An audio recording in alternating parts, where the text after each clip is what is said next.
Question number 21, निम्नलिखित में से कौन सी जनजाति लकड़ी शिल्पकारिता के लिए जानी जाती है? कौन सी जनजाति जानी जाती है? राजी जनजाति इसका सही आंसर, ऑप्शन नंबर सी इसका सही आंसर होगा। क्वेश्चन नंबर 22, उत्तराखंड में ब्रिटिश शासन के दौरान प्रधान या प्रधान की मुख्य जिम्मेदारी क्या हुआ करती थी? ठीक है, राजस्व संग्रह। ठीक है, राजस्व संग्रह, ऑप्शन नंबर डी इसका सही आंसर है। ओके, क्वेश्चन नंबर 23, दिल्ली के सुल्तान फिरोज शाह तुगलक से मिलने वाला चंद वंश का पहला शासक कौन था? कौन सा था? ज्ञानचंद। और जिसको फिरोज शाह तुगलक ने एक उपाधि दी थी, किस चीज़ की उपाधि दी थी? गरुड़ की, गरुड़ ज्ञानचंद। तो ऑप्शन नंबर बी इसका सही आंसर होगा। क्वेश्चन नंबर 24, जहांगीर नामा के अनुसार जहांगीर ने किस गढ़वाल शासक को घोड़े और हाथी उपहार में दिए थे? किसको दिए थे? श्याम शाह को दिए थे, ऑप्शन नंबर सी इसका सही आंसर होगा। क्वेश्चन नंबर 25, उत्तराखंड में एक दिवसीय मुख्यमंत्री कौन बनी? सृष्टि गोस्वामी बनी थी। ठीक है, तो क्वेश्चन नंबर 25 का हो जाएगा ऑप्शन नंबर ए सृष्टि गोस्वामी। क्वेश्चन नंबर 26, मध्य हिमालय का पुरातत्व नामक जो पुस्तक है इसके लेखक कौन है? तो यशवंत सिंह कठौच जो है इसका सही आंसर है, ऑप्शन नंबर ए। क्वेश्चन नंबर 27, वैजनाथ के वंश को कत्यूरी नाम किसने दिया? तो किसने दिया भाई? ठीक है, तो एटकिंसन ने, ऑप्शन नंबर ए इसका सही आंसर है। क्वेश्चन नंबर 28, 1906 में कुमाऊनी में वंदे मातरम का अनुवाद जय जय माई जन्मभूमि डांडिया धन्य तुम के रूप में किसने किया था? तो किसने किया था? Hariram Tripathi, option number B Hariram Tripathi इसका सही आंसर है। क्वेश्चन नंबर 29, उत्तराखंड में फॉरेस्ट ग्रीवेंस कमेटी का गठन कब हुआ? कब हुआ? 13 अप्रैल 1921। किसने किया? पी विंडम। पी विंडम उस समय जो है इसके अध्यक्ष हुआ करते थे, तो पी विंडम इसका सही आंसर होगा, 13 अप्रैल 1921। क्वेश्चन नंबर 30, किस कमिश्नर ने कुली बेगार प्रथा का समाधान करने के लिए खच्चर सेना? तो खच्चर सेना किसने की? ट्रेल ने। कब? हाँ, 1822 में ट्रेल ने जो है खच्चर सेना का जो है गठन किया। Question number 31, HNB Garhwal university को जो है केंद्रीय विश्वविद्यालय का दर्जा कब मिला? 15 जनवरी 2009, ऑप्शन नंबर ए इसका सही आंसर है। 31 के बाद क्वेश्चन नंबर 32, उत्तराखंड के किस जिले में बीज बचाओ अभियान शुरू किया गया?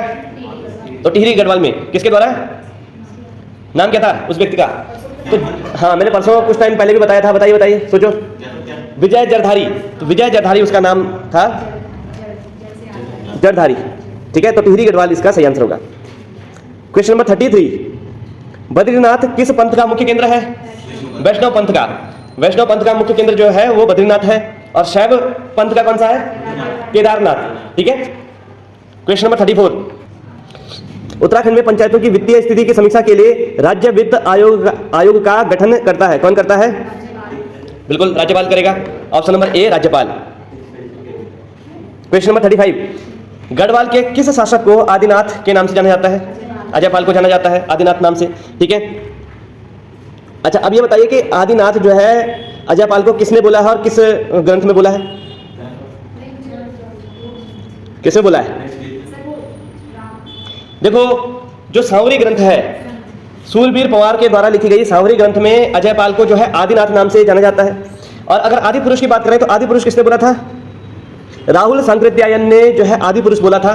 और जो पातीराम है, डॉक्टर पातीराम, तो डॉक्टर पातीराम ने इनको जो है गढ़पाल नाम दिया था, गढ़पाल।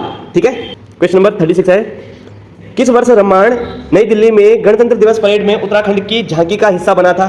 तो कब बना था? 2016 में। अगर यूनेस्को में इसको शामिल करने की बात की जाए तो कब शामिल हुआ था? 2 अक्टूबर 2009 को जो है यूनेस्को ने इसको दर्जा दिया था। क्वेश्चन नंबर 37, भारत के सर्वोच्च न्यायालय के न्यायाधीश के रूप में सेवा करने वाले उत्तराखंड के पहले न्यायाधीश कौन थे? कौन थे? तो ये थे पीसी पंत, प्रफुल्ल चंद्र पंत। ठीक है, तो ऑप्शन नंबर बी इसका सही आंसर होगा। क्वेश्चन नंबर 38, उत्तराखंड के उच्च न्यायालय द्वारा पहली बार किस नदी को जीवित प्राणी का दर्जा दिया गया? ठीक है, तो गंगा, ऑप्शन नंबर बी इसका सही आंसर होगा। क्वेश्चन नंबर 39, निम्नलिखित में से किस क्रांतिकारी ने देहरादून के FRI में क्लर्क के रूप में काम किया? Ras Bihari Bose, option number C Ras Bihari Bose इसका सही आंसर होगा।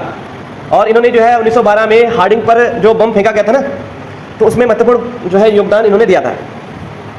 ठीक है। क्वेश्चन नंबर 40 देखो, उत्तराखंड में चंद राजवंश की अवधि के दौरान भूमि मालिक को क्या कहा जाता था? थातवान। ठीक है, थातवान भूमि मालिक को कहा जाता था। क्वेश्चन नंबर 41, उत्तराखंड की विधायी और सांस्कृतिक राजधानी क्रमशः है। तो विधायी राजधानी क्या है? विधायी राजधानी यानी कि जहाँ विधानसभा है, जहाँ पे विधेयक बनाए जाते हैं, तो कहाँ पे? देहरादून में। और सांस्कृतिक राजधानी किसको माना जाता है उत्तराखंड की? अल्मोड़ा को। तो देहरादून और अल्मोड़ा, ऑप्शन नंबर डी इसका सही आंसर होगा। क्वेश्चन नंबर 42, निम्नलिखित में से किसे उत्तराखंड का उबलता ताल के रूप में जाना जाता है? तो बयां ताल, ऑप्शन नंबर जो है सी बयां ताल। और बयां ताल को एक और नाम से जाना जाता है फाचकंडी ताल, और ये कहाँ पे है? उत्तरकाशी में। तो ऑप्शन नंबर सी इसका सही आंसर है। क्वेश्चन नंबर 43, फसल कटाई में टिहरी रियासत के अंतर्गत जमींदार के हिस्से को कहते थे, क्या कहते थे? ठीक है, तो ऑप्शन नंबर डी तिहाड़ कहते थे इसको। ठीक है, और ये 1/3 हुआ करता था। ठीक है, क्वेश्चन नंबर 44 है, समेकित बाल विकास कार्यक्रम को किन विद्यालयों में लागू किया गया? तो किन में लागू किया गया? आंगनबाड़ी में। ठीक है, तो आंगनबाड़ी जो है इसका सही आंसर होगा। क्वेश्चन नंबर 45, राज्य सरकार ने 5वें वित्त आयोग का गठन कब किया? तो ये 2019 में किया था। ठीक है, और इसके अध्यक्ष कौन थे? इंदु कुमार पांडे इसके अध्यक्ष हुआ करते थे। क्वेश्चन नंबर 46 है, शिल्पकार वर्ग ने अपने किस अधिवेशन में अंग्रेजी शिक्षा की मांग की थी? तो ये हो गया दूसरा अधिवेशन। क्वेश्चन नंबर 47 है, उत्तराखंड के निम्नलिखित में से किस जनपद में अधिकतम जनजातीय जनसंख्या है? कहाँ पे है? उधम सिंह नगर में है। क्वेश्चन नंबर 48, किसने कहा था कि भाबर क्षेत्र में नहर, सड़कें, पुल व बगले हिंदू देवता की देन है? तो किसने कहा था? देवदास कायस्थ ने यह बात कही थी। अच्छा, और जो है ऐसा क्यों बोला था? क्योंकि हेनरी रेमजे ने 1883 में जो है तराई इंप्रूवमेंट फंड लेकर आया था वो। ठीक है, क्वेश्चन नंबर 49, राज्य लोक सेवा आयोग की प्रथम महिला सदस्य है, कौन है? सुधा पांडे। ऑप्शन नंबर ए सुधा पांडे इसका सही आंसर होगा।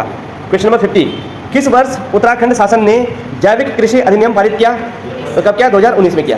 क्वेश्चन नंबर 51, राज्य में प्रेरणा दिवस मनाया जाता है, कब मनाया जाता है? 12 अगस्त को। और किस अवसर पर? नरेंद्र सिंह नेगी का जन्मदिन आता है 12 अगस्त को, इसलिए उनके जन्मदिन पर राज्य प्रेरणा दिवस मनाया जाता है। क्वेश्चन नंबर 52, रामडोला का मेला कहाँ लगता है? तो ये खटीमा में लगता है, ऑप्शन नंबर ए इसका सही आंसर है। क्वेश्चन नंबर 53, उत्तराखंड सरकार ने कब से किसान प्रोत्साहन पेंशन योजना प्रारंभ की? तो 15 अगस्त 2014 इसका सही आंसर होगा। क्वेश्चन नंबर 54, किस समाचार पत्र ने कहा आज हमारे शरीर के प्रत्येक अंग पर कर लग गए हैं? तो किसने कहा था? अल्मोड़ा जो पत्र है उसने कहा था। ठीक है, ऑप्शन नंबर ए इसका सही आंसर होगा। क्वेश्चन नंबर 55, जगरिया का कार्य करने वाले ब्राह्मणों एवं शिल्प कर्मियों से लिया जाने वाला कर क्या कहलाता था? ठीक है, तो ये जो था ये मिझारी कर था। ठीक है, तो मिझारी कर जो है जगरियाओं से लिया जाने वाला कर हुआ करता था। अच्छा, अब बताइए कि यहाँ पर जो है तिमारी कर क्या था? तिमारी कर जो है सैनिकों को दिया जाने वाले एक प्रकार का कर था। बहता कर क्या था? छुपाई हुई धन संपत्ति में लगने वाला कर जो है बहता कर था। और मांगा कर क्या था? युद्ध के दौरान, अगर युद्ध वाली स्थिति हो जाती है तो उस दौरान जो है मांगा कर लिया जाता था। क्वेश्चन नंबर 56, मौला राम के चित्रकारी गुरु कौन थे? ठीक है, तो राम सिंह, ऑप्शन नंबर ए इसका सही आंसर होगा। क्वेश्चन नंबर 57, भक्त दर्शन ने किसकी तुलना रविंद्रनाथ टैगोर से की? ठीक है, तो इसका होगा option number A Badridatt Pande. Question number 58, शीतल जल मात्स्यिकी अनुसंधान निदेशालय कहाँ अवस्थित है? तो ये भीमताल में अवस्थित है, ऑप्शन नंबर बी इसका सही आंसर है। क्वेश्चन नंबर 59, तराई भाबर का स्वर्ण काल किस कमिश्नर के काल को कहा जाता है? तो रंजे के शासनकाल को कहा जाता है। अभी मैंने कुछ देर पहले चर्चा की थी कि रंजे ने जो है तराई इंप्रूवमेंट फंड लेके आया था और उसने इस क्षेत्र का काफ़ी बड़े स्तर पर डेवलपमेंट किया था, और इसी जो है तराई का विश्वकर्मा भी कहा जाता है। ठीक है, question number 60, Uttarakhand black hole घटना का संबंध है तो किससे है? सल्ट। ठीक है, तो जो सल्ट की घटना हुई थी वो हुई थी 5 सितंबर 1942।